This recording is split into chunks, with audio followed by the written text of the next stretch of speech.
from deep within. I'm a beast, my style, my skin. I ain't no Well, hello, and welcome back to another episode of Meet the Mimes.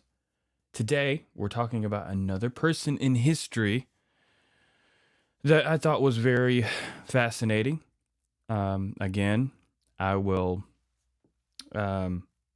mention that the way I find these people is not because I'm some sort of bookworm. It's because I know that I want to do this. Interview people, talk to people, get to know who they are, what they're about, what they're interested in. And since there's not many around where I live that want to be on camera and, share who they are, I found some people who passed on, who have made great impacts, some greater than others. I read about them and discover what their mime is. And then I share it with you, what I found.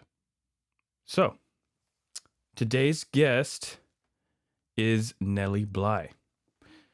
This woman was alive in the 1800s, 1880s, and she was most known for her contribution in journalism when it came to, I guess, ousting the insane asylums. That was during the age of the insane asylums, and like many of us have seen movies made about those types of places, typically long after they've been closed or whatever. But I think a lot of the stigma surrounded by those type of locations, and why they're so creepy when we watch them, is because of the history that they typically carried with them, or the things that were done there. And well, anyway, all of those truths were unveiled by, I guess they began with Nellie Bly. Now Nellie Bly, actually, that is a pen name of hers. Let's see, her name actually, her birth name, is government name, is Elizabeth Cochran Seaman. I guess, I think Seaman is her married name, but anyway, I think it's Elizabeth Cochran. And so she was born in 1864, and it says that she adopted, let me let you see this. It says that she adopted the pen name Nellie Bly when she began her career as a journalist. Now, I had done a little more research on this one than what I usually do, because there's so much research, or so much about her that's really interesting. I even have some original newspaper clippings to read about some of the other things that she had written about. But she had apparently, okay, let me just read this. There's so much. I'm like, oh, what do I want to share? All right. So I just kind of did a rundown, a surmising of what I've learned here. Bly gained national attention for her investigative reporting and daring feats in journalism, including her expose of the brutal conditions at the mental institution in New York, and her record-breaking trip around the world in just 72 days. I did not research what that was about. Just to let you know, you had to just kind of find that out on your own. But so yes, like I said, she is the forerunner for unveiling the truths that happen at these insane asylums, which those facts, what we see in movies, what she had uncovered and discovered by her. Never, I'm not gonna jump ahead of myself. But yeah, so the things she found, well, I already gave that away. But anyway, things she found there inspired a lot of movies that involved insane asylums. Anyway, Bly's early life was marked by poverty and hardship, but she overcame these challenges with her intelligence and determination. She began her career in journalism at the age of 21, writing for the Pittsburg Dispatch. And this little snippet from the newspaper of the time, during her career as a journalist, was published by the Dispatch, whatever they called it, which is very interesting. And the reason why I want to read it is because the way that their speech is so different than it is today. All right, so in 1887, she caught the attention of the newspaper's editor with a letter she wrote under the pseudonym Lonely Orphan Girl, in which she criticized the paper's treatment of women. Which is interesting because whenever I read this little newspaper clipping, it's interesting. I can't remember the name of the editor, but he apparently was a famous editor. I also have a clip at the end that Comedy Central called Comedy Central put on a series called Drunk History, and so I don't know, it's interesting. It's kind of weird. It's kind of like a drunk person telling like really serious stuff. It's kind of hard to, but I don't know. I thought it was nice to just break it up. Anyway, Bly's most famous work was her expose of the abuses at the Women's Lunatic Asylum on Blackwell's Island. I don't know if that place exists. If you know anything about that, put it in the comments. I'd like to, learn a little more about, more of the history of that place. I might maybe do some research on that later and bring it to you, but it's kind of interesting. Let's see, where she spent 10 days undercover as a patient. Her reports caused a sensation and led to significant reforms in the treatment of mentally ill patients. In 1889, Bly set out on a journey around the world inspired by Jules Verne's novel, Around the World in 80 Days. I think Jules Verne was, I think he was probably alive around then. I don't know. I don't know much about that guy. Maybe I should, meet his mime, huh? Throughout her career, Bly advocated for women's rights and challenged traditional gender roles. That's interesting, especially in light of what's going on today. Which, hey, even her, from what I've read, her perspectives on gender roles would still, in our day, be considered archaic and traditional, which is interesting. She continued to write and speak out on women's issues until her death in 1922. Wow, that's a year before I was born.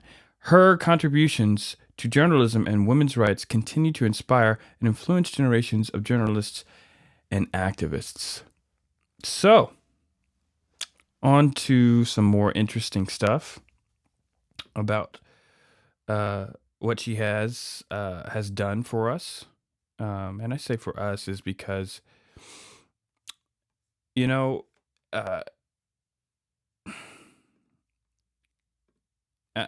I think that whenever we neglect, the health of other people who are in our care, whether if they're healthy or not, I think that, and if it's allowed to continue, I think that we injure ourselves, because if we're not,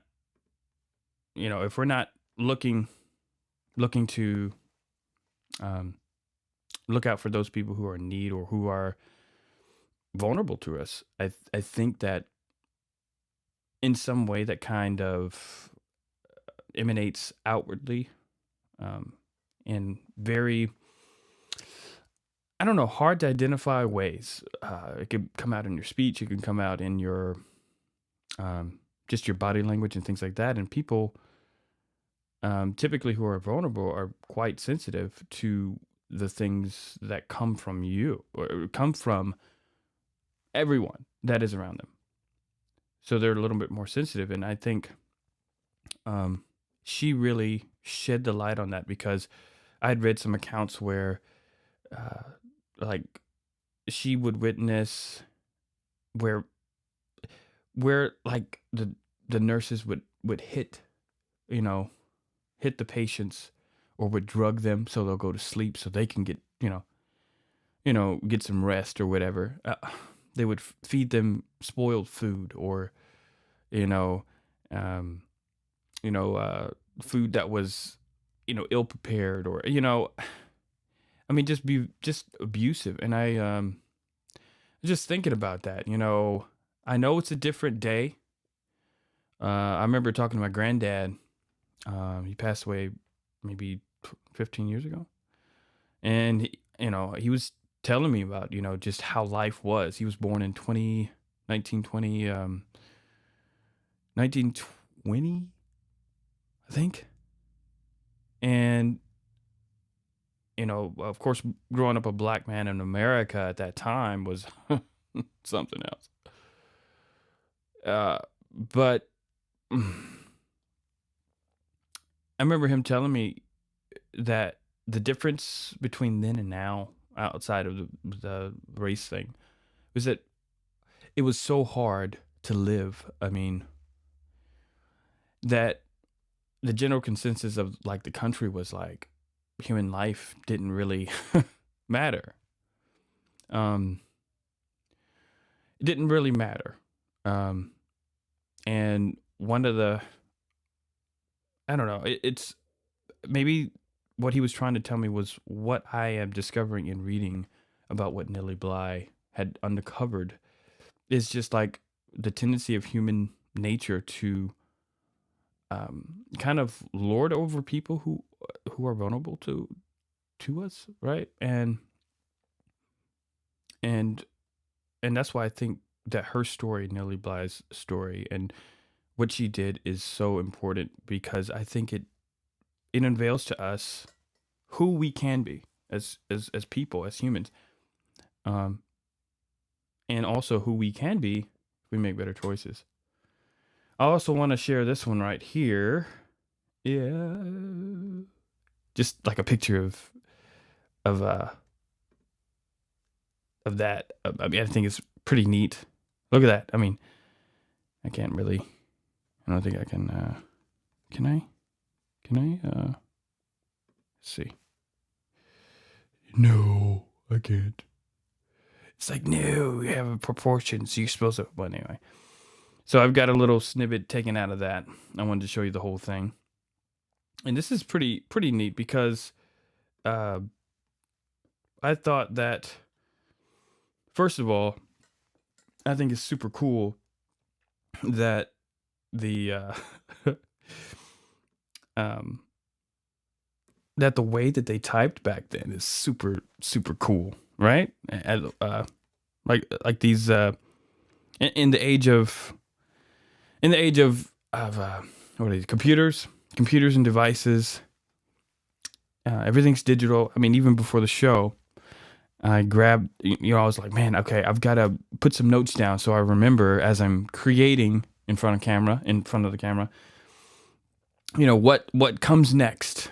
What comes next when I'm talking? How do I stay on point? And there's the air freshener again. And so I was like, oh man, I need, what is that called? I need a piece of paper, So I grabbed one of my pads and wrote down some notes so I don't get lost in sauce while I'm talking to you. But yeah, I think that I remember we went to a printing press back in the day. I don't know, maybe I was like maybe 9, and Mom, we were homeschooled, and Mom took the three of us to this printing press, um,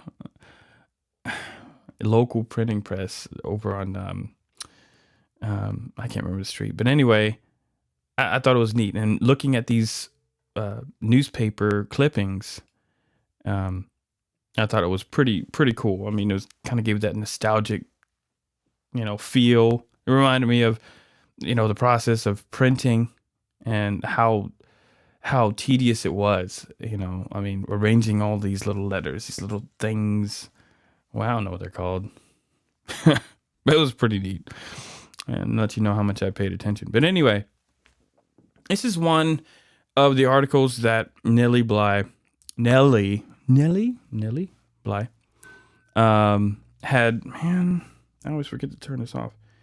Nellie Bly had written for the Pittsburg Dispatch. I didn't look at what the year was. But anyway, so Mad Marriages. This is one of the other articles she wrote. Mad Marriages that break hearts, covered by Callio. I guess that's the person that she interviewed or talked to or something. Loose marriage and divorce laws. Interesting to see their perspective of 18 something. Okay, these are the other ones. Why the roller skate resembles a woman in more ways than one. What? I didn't read that far. I kind of started reading and I was like, I'm going to kind of discover this with you guys as I read it. Equal rights are all working girls ask. What? Interesting. Even back in the day, they were, doing that. Written for the Dispatch. Bavaria has just passed a law forbidding the marriage of people who have received public charity within 3 years, who have not paid their taxes. Wait. Bavaria has just passed a law forbidding the marriage of people who have received public charity within 3 years, who have not paid their taxes, or by means of dissolute habits, which I need to look up what that word means. Dissolute. Dis is out of, okay, so that can't be good. Habits, laziness, or poverty are likely to make home. Are likely to make home wretched. Forbidding marriage of people who received Okay, likely to make home wretched. What a blessing such a law would be in our country. What untold misery, unhappiness, and even murder would be saved. Interesting. Very interesting. In just that little paragraph. Of late, much is written of unhappy homes, brutal husbands, unfaithful wives. It's an interesting way of constructing a sentence. Peruse any daily paper, you will read of 2, perhaps a half dozen sometimes, petitions for divorce on account of discretion, unfaithfulness, brutality, and other similar pleas to have the matrimonial night not out. To have the matrimonial night not out. That's a weird way of talking. Petitions for divorce are as common as marriage notices. What? Governor Patterson's suggestions in his message regarding divorce laws are, to say the least, commendable. But to get to the root of the evil, interesting, and save all other regards, dig up the marriage laws, prune them, but on good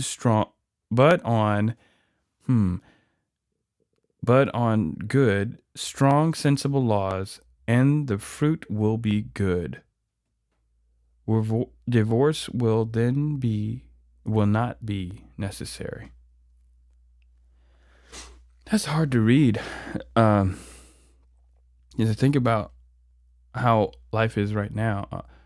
I don't know the statistics, but I've been doing, some study on the red pill, blue pill thing, and I think that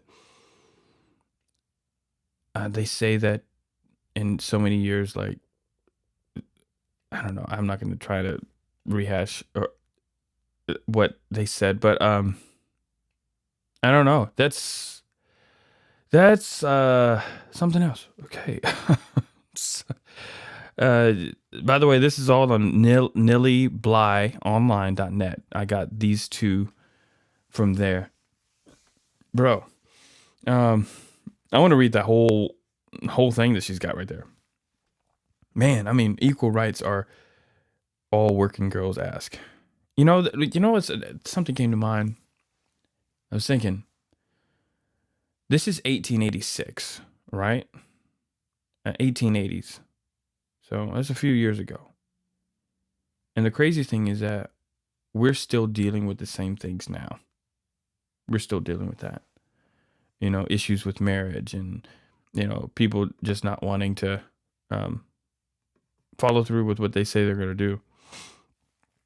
Which I know we're human, but it's just like, to be honest with you, when I read this, it resonated with me as in,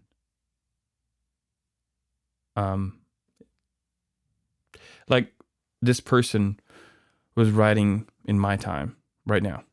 And it's just like, dude, this is over 100 years ago. In a way that's kind of comforting that, humans, it's not comforting. I don't know what I'm talking about. But anyway, I want to move on because I don't know what to say about all that. Let's move on here. I want to show you this.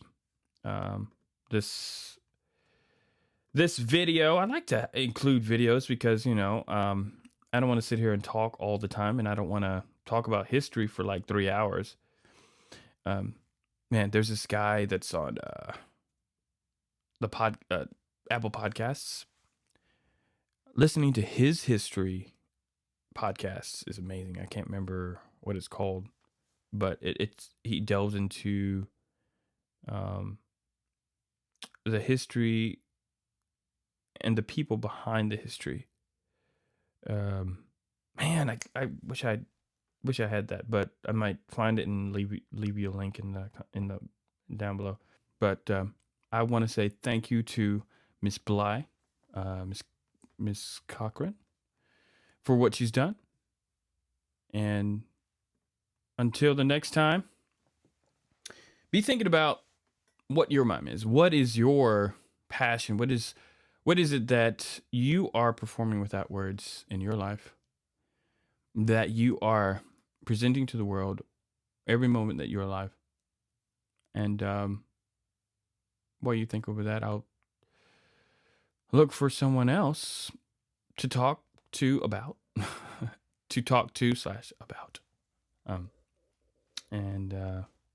Thanks again for joining me on another episode of Meet the Mimes. These episodes can be found at Spreaker.com, and right on the bottom of the page, of course, you see the Meet the Mimes logo, and I've got Spotify and Apple Podcasts. You can find them there. Listen to them, download them, whatever you want to do. Or you can, find the other episodes that I post here on YouTube. So, and if, So, I've got podcast audio only and YouTube. So until the next time, I enjoyed this session, and I will see you on the next one. Who I am come from deep within. I'm a speech, my style, my skin. I ain't no country boy, cause I'm my kind of toys. When I get on my knees, when I pray to the Lord, you can just get past my cover. You meet a story